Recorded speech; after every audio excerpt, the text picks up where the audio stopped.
बिना पियाज रसुण दिन में पनीर आइटम केबे भी डिसअपॉइंट करेनी। काली डिनर पाई मु करथिली यखनी पनीर और ट्रस्ट मी पनीर रे जेते भी आइटम मु आगुरु करिछि एटा सबुठु बेस्ट थिला टेस्ट रे। फास्ट टिके जीरा पानमधुरी गोलमरीच धनिया गुजराती दालचीनी और तेजपत्र को रोस्ट करके ग्राइंड करदेली। पनीर को टिके बड़ पीस रे काटिकी फ्राए करके रखिदेली। काजू किछिटा आगुरु बतुरेकी रखिदेली ता संगे 2-3 पीस पनीर मिसेकी ग्राइंड करदेली। पैन रे टिके घी ऐड कली। गरम होला परे अदा और कंचा लंका पकेदेली। तापरे काजू पेस्ट और टिके पानी ऐड करदेली। टिके फुटीगला परे सेथिरे टिके दही ऐड करके भलरे मिसेईदेली।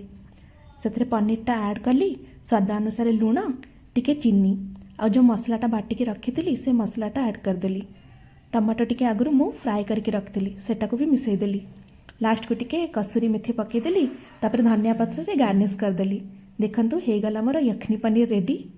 आपनको जदि रेसिपीटा भल लागिला ताहले गोटे लाइक आ मो चैनल को सब्सक्राइब कर दियंतु प्लीज।